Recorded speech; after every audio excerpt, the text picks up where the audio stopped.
പൊട്ടുതൊട്ടോ കുറിയിട്ടോ വിദ്യാർത്ഥികൾ വരുന്നതിന് നിങ്ങൾ തടയുമോ എന്നാണ്. അതായത് ഒരു പ്രത്യേക മതവിഭാഗത്തിൻ്റെ അടയാളങ്ങളെ മാത്രം നിങ്ങൾ അഴിച്ചു വെക്കുകയും എന്നാൽ മറ്റു മതവിഭാഗങ്ങളുടെ അടയാളങ്ങൾ ധരിച്ചുകൊണ്ട് വരാൻ സമ്മതിക്കുകയും ചെയ്യുന്നത് ഇന്നത്തെ LGBTQ അടക്കം അംഗീകരിക്കുന്ന ഒരു കോടതിയുടെ സ്വതന്ത്ര നിലപാടിൻ്റെ ഭാഗമായി തന്നെയാണ് ഇത് പറഞ്ഞിട്ടുള്ളത്. അല്ലാതെ മുസ്ലിം സ്ത്രീയോടുള്ള ഒരു പ്രത്യേകമായ മമതയാണ് അതിനെന്ന് വ്യാഖ്യാനിക്കുന്നത് ശരിയല്ല എന്ന് ഞാൻ പറയുന്നത്. ഹിജാബ് ഒരിക്കൽ കൂടി ചർച്ചയിൽ ഇടം പിടിച്ച ഒരു സമയത്താണ് നാമുള്ളത്. യഥാർത്ഥത്തിൽ ബോംബെയിലെ MG മറാഠെ എന്ന് പറയുന്ന ഒരു സ്ഥാപനത്തിലെ വിദ്യാർത്ഥികൾക്ക് എതിരിൽ അവിടെ ഹിജാബ് നിരോധനം ഏർപ്പെടുത്തുന്നു. അവിടെ തന്നെയുള്ള വിദ്യാർത്ഥികൾ സുപ്രീം കോടതിയെ സമീപിക്കുന്നു. കോടതി വിദ്യാർത്ഥിനികൾക്ക് അനുകൂലമായ വിധി പുറപ്പെടുവിച്ച ഒരു ഘട്ടത്തിലാണ് ഇപ്പോൾ നാം ഉള്ളത്. ഹിജാബ് നിരോധനത്തിനെതിരെയാണ് കോടതി വിധി വന്നത് എന്നത് ഏറെ ശ്രദ്ധേയമാണ്. അതോടൊപ്പം തന്നെ ആ ഒരു വിധിയുടെ കൂടെ കോടതി പരാമർശിച്ച ഏതാനും ചില കാര്യങ്ങളേറെ ശ്രദ്ധേയമാണ്. എന്താണ് ആ ഒരു പരാമർശങ്ങളെ, എങ്ങനെയാണ് നമ്മളതിനെ കാണുന്നത്? ഈ സുപ്രീം കോടതിയുടെ ഈ ഒരു പരാമർശത്തെ, ഈ വിഷയത്തിലുള്ളൊരു ഇടപെടലിനെ നമ്മൾ അങ്ങേയറ്റം സ്വാഗതം ചെയ്യേണ്ട ഒരു കാര്യമാണ്. അതോടൊപ്പം എനിക്ക് പറയാനുള്ളൊരു കാര്യം, ഈ ഹിജാബ് ഇടയ്ക്കിടയ്ക്ക് ഇങ്ങനെ ചർച്ചയാകുന്നുണ്ടല്ലോ. അപ്പോൾ അത് ചില ആളുകൾ വിചാരിക്കും എന്താണ് ഹിജാബിൽ ഈ മുസ്ലിം വിഭാഗങ്ങൾ ഇത്ര കണിശത കാണിക്കുന്നത് എന്നുള്ളത് പലപ്പോഴും വിചാരിക്കുന്നുണ്ടാകും. കാരണം ഇത് ഇടയ്ക്കിടയ്ക്ക് ഇങ്ങനെ ഒരു വിവാദത്തിൻ്റെ ടേബിളിൽ വരികയാണല്ലോ. അവിടെ മനസ്സിലാക്കേണ്ടത് എന്താ വെച്ചാൽ ഇസ്ലാമികമായിട്ട് ഇതൊരു കൽപ്പനയാണ്. അതായത് സ്ത്രീകൾക്ക് പ്രത്യേക വേഷമുണ്ട്, പുരുഷന്മാർക്ക് പ്രത്യേകമായ അവർ മറക്കേണ്ട ഭാഗങ്ങളുണ്ട്. അത് കൃത്യമായി പാലിക്കുക എന്നുള്ളത് അവരുടെ മതവിശ്വാസത്തിൻ്റെ ഒരു ഭാഗമാണ്, പ്രധാന ഭാഗമാണ്. അത് അവരുടെ നമ്മുടെ രാജ്യത്ത് വെച്ച് നോക്കുമ്പോൾ അതൊരു മൗലികാവകാശത്തിൻ്റെ ഭാഗം കൂടിയാണ്. മാത്രമല്ല ഇസ്ലാമിനെക്കുറിച്ച് പറഞ്ഞിരിക്കുന്നത് അത് അവർ തിരിച്ചറിയപ്പെടാനും അതുപോലെ തന്നെ ഉപദ്രവിക്കപ്പെടാതിരിക്കാനും വേണ്ടിയിട്ടാണെന്നുള്ളതാണ്. അപ്പോൾ അങ്ങനെയുള്ളൊരു സംരക്ഷണ കവചം കൂടിയാണ് എന്ത് ഒരു സ്ത്രീയെ സംബന്ധിച്ചിടത്തോളം ഹിജാബ് എന്ന് പറയുന്നത്. അപ്പോൾ അവൾക്കത് പുറത്തിറങ്ങുന്ന സമയത്ത് എവിടെയാണെങ്കിലും അത് ധരിക്കുക എന്നുള്ളത് അവളുടെ മതവിശ്വാസം അവളോട് കൽപ്പിക്കുന്നുണ്ട്. ആ മതവിശ്വാസം അനുസരിച്ച് ജീവിക്കാൻ നമ്മുടെ രാജ്യം അവൾക്ക് സ്വാതന്ത്ര്യം കൊടുക്കുന്നുണ്ട്. അപ്പോൾ അതൊരു തെറ്റായ കാര്യമോ ഒരു അനാവശ്യമായൊരു വാശിയോ ഒന്നുമല്ല. പക്ഷേ അതിൽ ചില ആളുകൾക്ക് അതിനോടൊരു വെറുപ്പും വിദ്വേഷവും മൊത്തത്തിലുള്ള ഒരു മുസ്ലിം വിഭാഗത്തോടുള്ള ന്യൂനപക്ഷ വിഭാഗങ്ങളോടുള്ള ഒരു വെറുപ്പ് ഉയർത്തി കാണിക്കാൻ വേണ്ടി ഇടയ്ക്കിടയ്ക്ക് ഹിജാബ് എന്ത് ചെയ്യുന്നു വിഷയമാക്കി കൊണ്ടുവരുന്നു എന്നതാണ്. ഇവിടെ ഉണ്ടായിരിക്കുന്ന ഈ കോടതി വിധി സന്തോഷകരമാണെന്ന് പറയാനുള്ള കാരണം, അത് പറയുമ്പോൾ നമ്മൾ ഓർക്കേണ്ട ചില കാര്യങ്ങളുണ്ട്. അതായത് ഇവിടെ ഭരണകൂടത്തെ കോടതികൾ ഭയക്കരുത് എന്നതാണ് യഥാർത്ഥത്തിൽ വ്യവസ്ഥ. ഒരിക്കലും ഭരണകൂടത്തെ ഭയക്കാൻ പാടില്ല കോടതി. അപ്പോഴേ ശരിയായ രീതിയിൽ നീതി നിർവഹണം നടക്കുകയുള്ളൂ. പക്ഷേ നമ്മളിപ്പോൾ ഈ ഒരു വിഷയത്തിൽ നിന്ന് നമ്മൾ സൂക്ഷ്മമായി പരിശോധിച്ചാൽ കോടതികൾ പോലും പലപ്പോഴും ഭരണകൂടങ്ങളെ ഭയന്നുകൊണ്ടാണോ വിധി പറയാറുള്ളത് എന്ന ഒരു കാര്യം നമുക്ക് ഇവിടെ ചർച്ചയ്ക്ക് വരികയാണ്. കാരണം എന്താണെന്ന് വെച്ചാൽ നിങ്ങൾക്ക് അറിയാൻ പറ്റും, ഇത് ഹിജാബ് വിഷയത്തിൽ ഒരു സുപ്രീം കോടതിയുടെ മുമ്പിൽ നേരത്തെയും ഈ കേസ് എത്തിയിട്ടുണ്ട്. അത് എത്തിയ പശ്ചാത്തലം എന്ന് പറയുന്നത് 2022 കർണാടകയിലുണ്ടായ ഹിജാബ് വിവാദമാണ്. അന്ന് ആ വിവാദം ഉണ്ടായി. ഒരു കർണാടക സർക്കാർ BJP സർക്കാരായിരുന്നു അന്ന്. അവർ കോളേജുകൾക്കും ഹൈസ്കൂളുകളിലേക്കൊക്കെ കുട്ടികൾ ഹിജാബ് ധരിച്ചുകൊണ്ട് വരാൻ പാടില്ല എന്നുള്ള സർക്കുലർ കൊടുത്തു. ആ സർക്കുലർ പ്രശ്നമായി. അങ്ങനെ വൻ പ്രക്ഷോഭങ്ങളുണ്ടായി. ആ പ്രക്ഷോഭത്തെ നേരിട്ടുകൊണ്ട് ഏകദേശം 3 ദിവസം കോളേജ് ഹൈസ്കൂളുകളൊക്കെ എന്ത് ചെയ്തു, അവിടെ അടച്ചിടുന്ന വിഷയങ്ങളുണ്ടായി. അങ്ങനെ അവസാനം അതൊന്ന് പ്രതിഷേധം ശ്രമിച്ചപ്പോൾ അത് തുറന്നു, കോളേജുകൾ തുറന്ന്. ആ സമയത്ത് ചെയ്തതെന്ന് വെച്ചാൽ ഗേറ്റ് അടച്ചിട്ട്, ആ രംഗങ്ങൾ ഇപ്പോഴും നമ്മളെ മനസ്സിലുണ്ട്. ഗേറ്റ് അടച്ചിട്ട് കുട്ടികൾ വരുമ്പോൾ ഹിജാബുള്ള കുട്ടികളവിടെ തടയുക, ഹിജാബില്ലാത്തവരെന്ത് ചെയ്യുക, കയറ്റിവിടാൻ. വന്നിരുന്നത് അധ്യാപകരാണ്. അവിടുത്തെ അധ്യാപകർ വളരെ നേരത്തെ എത്തി ഈ പണിയെടുക്കുകയായിരുന്നു. എന്നിട്ടാണ് എന്തിങ്ങനെ ഓരോ കുട്ടികളങ്ങനെ ഉള്ളിലേക്ക് കൊണ്ടുപോയിരുന്നത്. ഇന്നും നമ്മുടെ മുമ്പിലുള്ള വളരെ വേദനിക്കുന്ന ഒരു രംഗം, പല കുട്ടികളും അവിടെ വരെ ഹിജാബ് പോയിട്ട് വരിക, എന്നിട്ട് അവിടുന്ന് ആ ഹിജാബ് അഴിച്ചിട്ട് ബാഗിൽ നിന്ന് വേറെ ഡ്രസ്സ് എടുത്തിട്ട് കയറിപ്പോകുന്ന ആൾക്കാർ. ചിലർ ഞാൻ ആ ഡ്രസ്സ് മാറ്റില്ല എന്ന് പറയുന്നു, വാശി പിടിക്കുന്നു. അവസാനം എന്ത് ചെയ്യുന്നു, അവർ കരഞ്ഞുകൊണ്ട് അവിടെ തിരിച്ചു പോകുന്നു. ഇങ്ങനെയൊക്കെ ഒരുപാട് സീന് ഈ വിഷയത്തിൽ അന്ന് ഉണ്ടായിട്ടൊരു ദയനീയമായ രംഗമാണ്. മാത്രമല്ല, ഒരു പെൺകുട്ടി ഹിജാബ് ധരിച്ച് ക്യാമ്പസിലൂടെ പോകുമ്പോൾ സംഘപരിവാർ ടീം ഒന്നിച്ച് അവളെ ഹരാസ് ചെയ്ത് ജയ് ശ്രീരാം എന്ന് വിളിച്ചിട്ട് അവളെ വല്ലാതെ പ്രയാസപ്പെടുത്തി. പക്ഷേ ആ കുട്ടി വളരെ ധൈര്യസമയം തിരിഞ്ഞു നിന്ന് അവരോട് പ്രതികരിച്ചതൊക്കെ പിന്നെ അന്താരാഷ്ട്ര തലത്തിൽ തന്നെ ചർച്ചയായൊരു വിഷയമാണ്. ഇതൊരു നിസ്സാര വിഷയമല്ല, പെട്ടെന്ന് വന്ന സംഗതിയല്ല. ഞാനത് പറയാൻ കാരണം എന്താ വെച്ചാൽ അന്ന് ഹൈക്കോടതിയിൽ പിന്നെ കേസ് പോയി. ഹൈക്കോടതിയിൽ കേസ് പോയിട്ട് ഹൈക്കോടതി ഇതിൽ എന്ത് നിലപാടെടുക്കും എന്നുള്ളത് രാജ്യം മുഴുവൻ ഉറ്റുനോക്കിയിരുന്നു.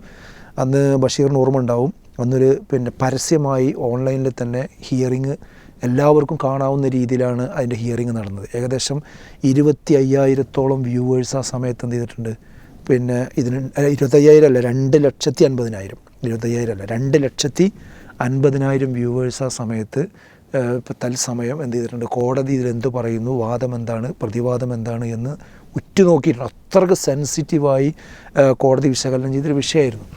എന്നിട്ട് അവസാനം ഹൈക്കോടതി ചെയ്തതെന്ന് വെച്ചാൽ ആ ചെയ്തത് ശരിയാണ്, പിന്നെ അതിന് അംഗീകാരം കൊടുക്കുക ചെയ്ത്. അതാണ് സംഭവിച്ചത്. ഏത് വരുന്നിട്ട് ആ കുട്ടികൾ അതിൽ മനസ്സ് വിഷമിച്ച കുട്ടികൾ നേരെ സുപ്രീം കോടതിയിൽ പോയി.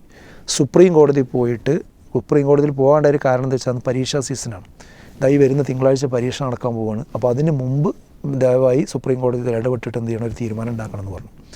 പക്ഷേ അന്ന് സുപ്രീം കോടതിയിൽ ആവശ്യപ്പെട്ടത് എന്താണെന്ന് ചോദിച്ചാൽ ഇതിന് ഭരണഘടനാ സാധുതയുണ്ടോ, ഈ ഹൈക്കോടതി എടുത്ത ആ ഒരു വിധിക്ക് ഭരണഘടനാ സാധുതയുണ്ടോ എന്നുള്ള ചോദ്യമായിരുന്നു. അത് വിശകലനം ചെയ്യണമെന്നായിരുന്നു. പക്ഷേ സുപ്രീം കോടതി പറഞ്ഞത് അതിൽ ഇടപെടാൻ കഴിയില്ല എന്നാണ്. അത് ആ ദിവസത്തിനുള്ളിൽ, ആ കുട്ടികളുടെ പരീക്ഷൻ്റെ ദിവസത്തിനുള്ളിൽ ഒരിക്കലും എന്ത് ചെയ്തില്ല, കേസ് ലിസ്റ്റ് ചെയ്യപ്പെടുക പോലും ചെയ്തില്ല. അന്ന് അങ്ങനെ ഉള്ളൊരു സുപ്രീം കോടതിയുടെ മുമ്പിലാണ് ഇപ്പോൾ ബഷീർ പറഞ്ഞ് ഈ ഒരു കേസ്, അതേ സെയിം സംഗതി, അത് സംസ്ഥാനം മാറി ഹൈക്കോടതി മാറി എന്ന് മാത്രമേ ഉള്ളൂ. മുംബൈയിലെ ഹൈക്കോടതി ആ ഹൈക്കോടതി വിധി എന്ത് ചെയ്തു, പിന്നെ നേരത്തെ കർണാടക ഹൈക്കോടതി എടുത്ത അതേ സ്റ്റാൻഡ് എടുത്തു. അപ്പോൾ അവിടുത്തെ ഏതായാലും കുട്ടികൾ എന്ത് ചെയ്തു, സുപ്രീം കോടതി പോയി. സുപ്രീം കോടതി അത് എടുത്തിട്ട് എനിക്ക് തോന്നുന്നു ഇത് പലിശ തീർത്ത് പറഞ്ഞു എന്നാണ് എനിക്ക് തോന്നുന്നത്. നേരത്തെ ആ ഒരു പറയാൻ കഴിയാതെ പോയ ഇവിടെ ഞാൻ തുടങ്ങിയ വിഷയം എന്താണെന്ന് വെച്ചാൽ അതിലേക്ക് വരാം. അന്ന് പിന്നെ കർണാടകയിൽ BJP ഗവൺമെൻറ്റാണ്, ഇപ്പോൾ അവിടെ കോൺഗ്രസ് സർക്കാരാണ്. രാജ്യത്ത് അന്ന് BJP സർക്കാരാണ്, പക്ഷെ അന്ന് മൃഗീയ ഭൂരിപക്ഷത്തോടു കൂടിയുള്ള സർക്കാരാണ്. എന്നാൽ ഇന്ന് പിന്നെ ആ ഭൂരിപക്ഷം അവർക്ക് നഷ്ടപ്പെട്ടു. മറ്റ് പിന്നെ പാർട്ടികളെ കൂടി ഒരു കൂട്ടായ മുന്നണിയാണ് എന്ത് ചെയ്യുന്നത്, ഭരിക്കുന്നത്. അപ്പോൾ ഈ ഭരണകൂടത്തിന് ഒന്ന് ശക്തി കുറഞ്ഞപ്പോൾ സുപ്രീം കോടതി നന്നായിട്ട് എഴുന്നേറ്റ് നിന്നു എന്നാണ് ഞാൻ പറയുന്നത്. അതാണ് പറഞ്ഞത്, ഭരണകൂടങ്ങളുടെ പിന്നെ ശക്തി, അവരുടെ ഒരു പിന്നെ അഹങ്കാരം, അവരുടെ ആധിപത്യം, അത് പലപ്പോഴും ജുഡീഷ്യറി എന്ത് ചെയ്യുന്നുണ്ട്, നീതിന്യായ വ്യവസ്ഥയെ എന്ത് ചെയ്യുന്നുണ്ട്, സ്വാധീനിച്ചോ എന്നതാണ് നമ്മൾ കഴിഞ്ഞ പ്രാവശ്യം ഇതേ സുപ്രീം കോടതിയുടെ മുമ്പിൽ വന്നപ്പോൾ ലിസ്റ്റ് ചെയ്യപ്പെടാതെ പോയ കേസ്. ഇപ്പോൾ അതെടുത്തു എന്ന് മാത്രമല്ല, അതിൽ 2 പ്രധാനപ്പെട്ട പ്രയോഗങ്ങൾ. അതിലൊന്ന്, സ്വാതന്ത്ര്യം ലഭിച്ച് ഇത്രയും കാലത്തിന് ശേഷം ഇതേക്കുറിച്ച് വീണ്ടും പറയേണ്ടി വരുന്നു എന്നത് വളരെ ദൗർഭാഗ്യകരമാണ് എന്നാണ് കോടതി പറഞ്ഞത്. ഇത് അന്ന് നമുക്കൊക്കെ തോന്നിയതാണ്. അതായത് ഇത്രയും കാലമായിട്ട് വളരെ നിരാക്ഷേപം ഈ പിന്നെ മുസ്ലിം പെൺകുട്ടികൾ ഈ വേഷം ധരിച്ച് മുന്നോട്ട് പോകുമ്പോൾ ഇപ്പോൾ വെച്ചങ്ങാണ്ട് പെട്ടെന്ന് അത് പാടില്ല, ഭരണഘടനാ വിരുദ്ധമാണ്, പ്രശ്നമാണ് എന്ന് പറയുമ്പോൾ അന്ന് സുപ്രീം കോടതി ഈ വാക്ക് പറയുമെന്ന് നമ്മളെല്ലാവരും ആഗ്രഹിച്ചതാണ്. ഇത് ഇത്രയും കാലമായിട്ട് ഈ വിഷയം പൊക്കിപ്പിടിച്ച് നാട്ടിൽ വിഭാഗീയത ഉണ്ടാക്കുകയാണോ, കച്ചറ ഉണ്ടാക്കുകയാണോ, കുഴപ്പമുണ്ടാക്കുകയാണോ എന്ന് അന്ന് ചോദിക്കുമെന്ന് വിചാരിച്ച ചോദ്യം ഇപ്പം എന്ത് ചെയ്തു, സുപ്രീം കോടതി കൃത്യമായി ചോദിച്ചു. അതേപോലെ തന്നെ മറ്റൊരു ചോദ്യം കുറച്ചുകൂടി കൃത്യമായി വ്യക്തമായി പറഞ്ഞത്, പൊട്ടുതൊട്ടോ കുറിയിട്ടോ വിദ്യാർത്ഥികൾ വരുന്നതിന് നിങ്ങൾ തടയുമോ എന്നാണ്. അതായത് ഒരു പ്രത്യേക മതവിഭാഗത്തിൻ്റെ അടയാളങ്ങളെ മാത്രം നിങ്ങൾ അഴിച്ചു വെക്കുകയും എന്നാൽ മറ്റു മതവിഭാഗങ്ങളുടെ അടയാളങ്ങൾ ധരിച്ചുകൊണ്ട് വരാൻ സമ്മതിക്കുകയും ചെയ്യുന്നത് ഇരട്ടത്താപ്പല്ലേ. അപ്പോൾ അന്ന് ചോദിച്ചതാണെന്ത്, ഭരണഘടനാ സാധുത ഇതിനുണ്ടോ എന്നുള്ള ചോദ്യത്തിന് കൂടെ മറുപടിയാണെന്ത്, യഥാർത്ഥത്തിൽ ഇതെല്ലാവർക്കും ഭരണഘടന അനുവദിക്കുന്നതാണെന്ത്, സമത്വവും നീതിയും തുല്യതയും. അത് അവരുടെ മതവിശ്വാസം, മൗലിക വിശ്വാസമാണ്, അതനുസരിച്ചുകൊണ്ട് അവർക്ക് പിന്നെ ഇടപെടാനുള്ള റൈറ്റുണ്ട് എന്ന് കോടതി ഇപ്പോൾ വ്യക്തമായി പറഞ്ഞിരിക്കുന്നു. മുമ്പ് പറയാത്തത് ഇപ്പോൾ പറഞ്ഞു എന്നത് ഭരണകൂടത്തിൻ്റെ ആ നീരാളിപ്പിടുത്തത്തിൻ്റെ ശക്തി അല്പം കുറഞ്ഞപ്പോൾ പിന്നെ നീതിന്യായ വ്യവസ്ഥ കുറച്ചുകൂടെ ഉണർന്നു പ്രവർത്തിച്ചു എന്ന് തന്നെയാണ് നമുക്ക് തോന്നുന്നത്. ഏതായിരുന്നാലും ബോംബെയിൽ നിന്ന് ഇതിൽ പിന്നെ സുപ്രീം കോടതിയിൽ കേസിന് പോയ ആ കുട്ടികളെ നമ്മൾ പ്രത്യേകം അഭിനന്ദിക്കുകയാണ്. അവർ തെറ്റായൊരു വഴിയിലൂടെ പോകാതെ, ഒരു വൈകാരികമായ അവസ്ഥയിലൂടെ പോകാതെ വളരെ നിയമപരമായി ഇതിനെ നേരിട്ടു. അവർക്ക് നല്ലൊരു വിധി കിട്ടി. അത് അവർക്ക് മാത്രം കിട്ടുന്ന വിധിയല്ല. ഈ രാജ്യത്ത് ഇനി ഹിജാബിൻ്റെ വിഷയത്തിൽ ഒരു വിദ്യാലയത്തിലും ഒരു കോളേജിലും ഒരു പ്രശ്നം ഉണ്ടാക്കാതെ ഇരിക്കാനുള്ള ഒരു അവസാന വാക്കായി സുപ്രീം കോടതിയുടെ ഈ ഒരു വിധി മാറട്ടെ എന്നാണ് നമുക്ക് പറയാനുള്ളത്. തീർച്ചയായും നിരവധി സമാനമായ സാഹചര്യങ്ങളിലൂടെ കടന്നുപോയപ്പോഴും നിരാശാജനകമായ വിധികളാണ് വന്നിട്ടുണ്ടായിരുന്നത് എങ്കിൽ ഇത്തവണ ആശ്വാസം നൽകുന്ന ഒരു വിധിയാണ് ഇതേ വിഷയത്തിൽ വന്നിട്ടുള്ളത്. എത്രത്തോളം പ്രതീക്ഷ നൽകുന്നുണ്ട് ഈ ഒരു വിധി എന്നതാണ് നമുക്കെടുക്കാനുള്ള മറ്റൊരു കാര്യം. ഞാൻ സത്യത്തിൽ ഇത്ര ഒരു പ്രതീക്ഷയോടെയല്ല ഈ വിധിയെ കാണുന്നത്. ഇതൊരു ഇൻ്ററിം ജഡ്ജ്മെൻ്റാണ്.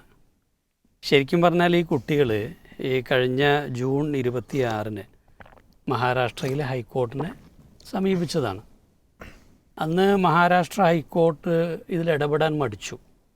അവർ പറഞ്ഞതെന്താ വെച്ചാൽ ഇത് ഈ ഫണ്ടമെൻ്റൽ റൈറ്റ്സിനെ ഒന്നും വയലേറ്റ് ചെയ്യുന്നതായിട്ട് കാണുന്നില്ല എന്ന് പറഞ്ഞ് അവിടെ വെച്ചു. സ്വാഭാവികമായിട്ടും ഈ കുട്ടികളെ സംബന്ധിച്ചിടത്തോളം കോളേജിൽ പോകുന്നത്, പഠിക്കുന്നത്, ഇതിനെല്ലാം പ്രയാസങ്ങൾ വന്നു. അപ്പോൾ ഇവരുടെ ഫസ്റ്റ് ടേം എക്സാം വരികയാണ്. ഈ ടേം എക്സാം വരുന്ന സമയത്ത് അവർ അതുകൊണ്ട് തന്നെ ഹൈക്കോടതി ഇതിൽ ഇടപെടാൻ തയ്യാറാകാത്തതുകൊണ്ടാണ് സുപ്രീം കോടതിയെ സമീപിച്ചത്. അപ്പോൾ അതെനിക്ക് തോന്നുന്നത് ഓഗസ്റ്റ് 8 ഇവർ സമീപിക്കുന്നത്. ഓഗസ്റ്റ് 9 മറ്റുമാണ് ടേം എക്സാം സ്റ്റാർട്ട് ചെയ്യുന്നത്. അപ്പോൾ അവരുടെ വക്കീൽ വളരെ ശക്തിയുക്തം ഈ വാദം ഉന്നയിച്ചു. അതായത് ഞങ്ങളുടെ കുട്ടികളെ സംബന്ധിച്ചുള്ള അവരുടെ എഡ്യൂക്കേഷൻ തടയുന്ന അല്ലെങ്കിൽ പരീക്ഷ എഴുതാൻ പറ്റാത്തൊരു സാഹചര്യമുണ്ട്, അതുകൊണ്ടൊരു ഇൻ്ററിം റിലീഫ് കിട്ടണമെന്നുണ്ട്. ആ നിലയ്ക്കുള്ളൊരു ഇൻ്ററിം റിലീഫ് എന്ന രീതിയിലാണ് ഇപ്പോൾ സുപ്രീം കോടതി ഇത് പറഞ്ഞിട്ടുള്ളത്. ആ ബെഞ്ചിനകത്ത്. പക്ഷെ നമ്മൾ ഇത് മൊത്തത്തിലിങ്ങനെ പരിശോധിച്ചാൽ ഇപ്പോൾ കർണാടകയിൽ നേരത്തെ പറഞ്ഞ പോലെ കർണാടകയിലെ ഈ നിരോധനവുമായി ബന്ധപ്പെട്ടുകൊണ്ട് സുപ്രീം കോടതിയിൽ ഈ കേസ് വാദം നടന്നു. അപ്പോൾ അവിടെ തന്നെ വലിയൊരു അവസ്ഥ, ഒരു 2 അംഗ ബെഞ്ചിൻ്റെ മുൻപിലാണ് ഈ കേസെന്ന് വന്നത്. ഈ 2 അംഗ ബെഞ്ച് ഡിഫർ ചെയ്തു. രണ്ടുപേരും വ്യത്യസ്തമായിട്ടുള്ള കാഴ്ചപ്പാടല്ലേ അഭിപ്രായമാണ് വെച്ചുകൊടുത്തത്. അതായത് അതിനകത്തുണ്ടായിരുന്ന ഹേമന്ത് ഗുപ്ത, അദ്ദേഹം കർണാടക ഹൈക്കോടതിയുടെ വിധിയെ അനുകൂലിച്ചു. അദ്ദേഹം പറഞ്ഞത് എന്താ വെച്ചാൽ ഇത് വിദ്യാഭ്യാസ സ്ഥാപനങ്ങളിൽ കുട്ടികൾക്കിടയിലുള്ള സാഹോദര്യം വർദ്ധിപ്പിക്കുന്നതിന് സഹായിക്കും. അതുപോലെ തന്നെ ഒരു ഇക്വാലിറ്റി, കുട്ടികൾക്ക് തുല്യത തോന്നാൻ സഹായിക്കും. അല്ലെങ്കിൽ ഇത് തുല്യരല്ല എന്നുള്ളൊരു വികാരമായിരിക്കും അവർക്കിടയിൽ ഉണ്ടാവുക. അതുപോലെ തന്നെ വിദ്യാഭ്യാസ സ്ഥാപനങ്ങൾ നിർബന്ധമായിട്ട് വേണ്ട ഡിസിപ്ലിന്, അതുപോലെ തന്നെ യൂണിഫോമിറ്റി, ഇതൊക്കെ സംരക്ഷിക്കാൻ ഇത്തരം ഒന്ന് ആവശ്യമാണ് എന്നാണ് അദ്ദേഹം വാദിച്ചു. എന്നാൽ ശുഭാൻഷു ധൂലിയ എന്ന് പറയുന്ന ബെഞ്ചിലുണ്ടായിരുന്ന 2ാമത്തെ ജഡ്ജ്, ഇദ്ദേഹം ഹൈക്കോടതിൻ്റെ വിധിക്ക് എതിരെയായിട്ടാണ് നിന്നത്. അദ്ദേഹം പറഞ്ഞ വാദങ്ങൾ എന്താ വെച്ചാൽ, ഇത് കർണാടക സർക്കാരിൻ്റെയും ഒക്കെ ഒരു പ്രധാന വാദം എന്ന് വെച്ചാൽ ഈ സ്ത്രീ ശാക്തീകരണത്തിൽ എല്ലാം അങ്ങനെയാണല്ലോ, സ്ത്രീ ശാക്തീകരണത്തിൻ്റെ ഭാഗമാണ് എന്നായിരുന്നു. അപ്പോൾ എങ്ങനെയാണ് എന്ത് ചെയ്യുന്നത്, ഈ വസ്ത്രത്തിൻ്റെ വിഷയത്തിൽ നിങ്ങൾ സ്ത്രീകളെ എംപവർ ചെയ്യാൻ പോകുന്നത്, പ്രത്യേകിച്ച് അവരുടെ വിദ്യാഭ്യാസം തടഞ്ഞ് വെച്ചുകൊണ്ട്. അതുപോലെ തന്നെ അതൊരു ചോയ്സാണല്ലോ, വസ്ത്രം എന്ത് ധരിക്കണം എന്നുള്ളതൊരു ചോയ്സാണ്. അതെന്തിനാണ് അതിൽ വിദ്യാഭ്യാസ സ്ഥാപനങ്ങൾ ഇടപെടുന്നത്. പിന്നെ ഇതര മതസ്ഥരുമായിട്ട് ഉള്ള ഒരു തുല്യതയ്ക്കുള്ള അവകാശം അവർക്ക് തടയപ്പെടുന്നുവെന്ന് അദ്ദേഹം അഭിപ്രായം പറഞ്ഞു. പിന്നെ ഇന്ത്യൻ ഭരണഘടന പൗരന്മാർക്ക് നൽകുന്ന മതമനുസരിച്ച് ജീവിക്കാനുള്ള ഒരവകാശത്തെ ഇത് ഹനിക്കുന്നുണ്ടെന്ന് അദ്ദേഹം പറഞ്ഞു. ഇതുപോലെ തന്നെ ഈ വിദ്യാഭ്യാസ സ്ഥാപനങ്ങൾക്ക് എത്രത്തോളം ഇത്തരം റൂളുകൾ കൊണ്ടുവരാനുള്ള ഒരു അധികാരമുണ്ട് എന്നുള്ള വിഷയം അദ്ദേഹം ഉന്നയിച്ചു. പിന്നെ അദ്ദേഹം പറഞ്ഞ കാര്യം എന്താ വെച്ചാൽ, അതായത് ഡിഗ്നിറ്റിയോടെ വസ്ത്രം ധരിക്കാൻ ഉള്ളൊരു അവകാശം എല്ലാവർക്കും ഉണ്ട്. അത് മുസ്ലിങ്ങളെ സംബന്ധിച്ചോളം അവർ ഡിഗ്നിറ്റി ആയിട്ട് കാണുന്നത് ഇത്തരത്തിലുള്ള വസ്ത്രമാണ്. അതുകൊണ്ട് തന്നെ അതിനെ പിന്നെ അംഗീകരിക്കേണ്ടതാണ്. ഏറ്റവും പ്രധാനമായിട്ട് വെച്ചാൽ ഇത് ഒരു ഫ്രീ എഡ്യൂക്കേഷന്, പെൺകുട്ടികൾക്ക് കിട്ടേണ്ട സ്വതന്ത്ര വിദ്യാഭ്യാസത്തിനൊരു ബാരിയറായിട്ട് മാറുന്നുണ്ട്. അപ്പോൾ അദ്ദേഹം ഇതിൽ ഇപ്പോൾ ഈ 2 കൂട്ടരും ഇത്തരത്തിൽ 2 നിരീക്ഷണങ്ങൾ നടത്തുകയും ഡിഫർ ചെയ്യുകയും ചെയ്തുകൊണ്ട് അത് വിധിയായില്ല. ഇനിയിപ്പോൾ എന്താ വെച്ചാൽ ഒരു വിശാല ബെഞ്ചിൻ്റെ മുമ്പിലേക്ക് അത് വിട്ടിരിക്കുകയാണ്. ആ വിശാല ബെഞ്ച് ഇപ്പോഴും രൂപീകരിക്കപ്പെടുകയോ ഹിയറിംഗ് നടക്കുകയൊന്നും ചെയ്തിട്ടില്ല.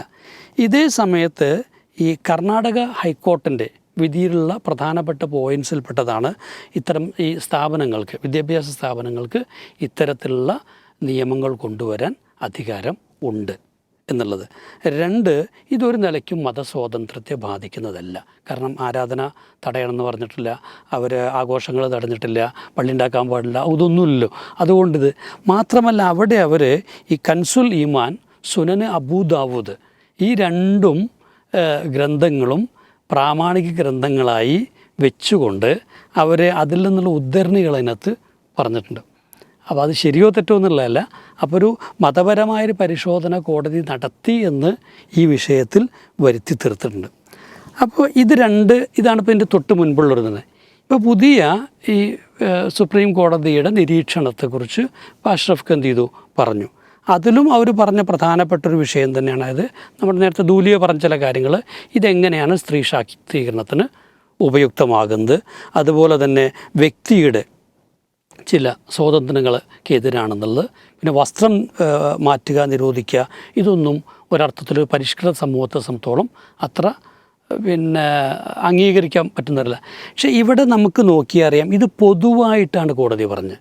മുസ്ലിങ്ങൾക്ക് വേണ്ടിയോ മുസ്ലിം സ്ത്രീക്ക് വേണ്ടിയോ മാത്രം പറഞ്ഞ വാദങ്ങളല്ല. അതായത് നമ്മൾ കാണേണ്ടത് ഇന്നത്തെ LGBTQ അടക്കം അംഗീകരിക്കുന്ന ഒരു കോടതിയുടെ സ്വതന്ത്ര നിലപാടിൻ്റെ ഭാഗമായി തന്നെയാണ് ഇത് പറഞ്ഞിട്ടുള്ളത്. അല്ലാതെ മുസ്ലിം സ്ത്രീയോടുള്ള ഒരു പ്രത്യേകമായ മമതയാണ് അതിനെന്ന് വ്യാഖ്യാനിക്കുന്നത് ശരിയല്ല എന്ന് ഞാൻ പറയുന്നത്. പിന്നെ ഈ പറഞ്ഞത് എന്തുകൊണ്ടാണ് ഹിജാബ് മാത്രം ചെയ്യുന്നത്, അപ്പോൾ അതൊരു സെക്യുലർ കാഴ്ചപ്പാടിലെന്നൂടെ പറഞ്ഞത്. അത് നമ്മൾ ശരിയായിട്ട് എന്താണ് അതിനെ എടുക്കുകയും ചെയ്യാം. ഞാൻ കരുതുന്നത് വെച്ച് കഴിഞ്ഞാൽ പ്രധാനമായിട്ടും ഇനി ഈ വിഷയം 4 ചോദ്യങ്ങളുമായി ബന്ധപ്പെട്ടാണ് നിൽക്കുന്നത്. ഒന്ന്, ഇന്ത്യൻ സെക്യുലറിസം എന്താണെന്നുള്ളത്. ഇത് നമുക്കറിയാം, നേരത്തെ ഉണ്ടായിരുന്ന ഒരു നിർവചനവും ഈ BJP ഒക്കെ അധികാരത്തിൽ വന്നതിന് ശേഷം ഈ വിഷയത്തിലുള്ള നിർവചനവും മാറി മറിഞ്ഞുകൊണ്ടിരിക്കുന്നുണ്ട്.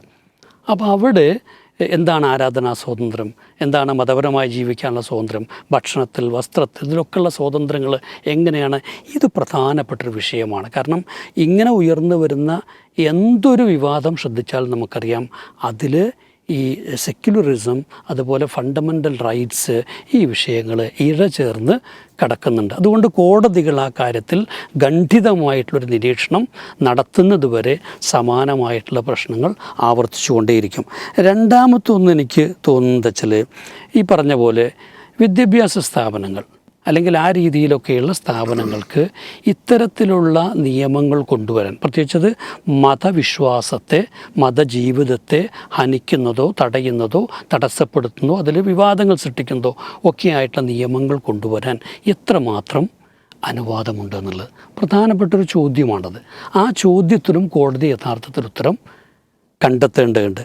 മൂന്നാമത്തേത്, ഈ എപ്പോഴാണ് ഒരു വിധി അല്ലെങ്കിൽ ഇങ്ങനത്തെ ഒരു ഓർഡർ ഇതൊരു മതജീവിതത്തെ അല്ലെങ്കിൽ മതപരമായി നമ്മുടെ ഭരണഘടന നൽകുന്ന ഒരു റൈറ്റിനെ ഹനിക്കുന്നത് എപ്പോഴാണ്? ഒരു പോയിൻ്റ് ഉണ്ടാവുമല്ലോ, അത് അനുകൂലമാണ് പ്രതികൂലമാണെന്ന് പറയുന്നത്. ആ പോയിൻ്റ് ഏതാണെന്നുള്ളത് കൃത്യമായിട്ട് വ്യവച്ഛേദിക്കപ്പെടേണ്ടതുണ്ട്. കാരണം അതല്ലെങ്കിൽ ഇതൊക്കെ കോടതി കയറും, ഓരോ നിലപാടുകളും കോടതി കയറുന്ന അവസ്ഥ ഉണ്ടാകും. നാലാമത്താണ് ഏറ്റവും പ്രധാനപ്പെട്ട പോയിൻ്റായിട്ട് കയറുന്നത്. ശരിക്കും പറഞ്ഞു കഴിഞ്ഞാൽ ഹിജാബ് എന്താണ്?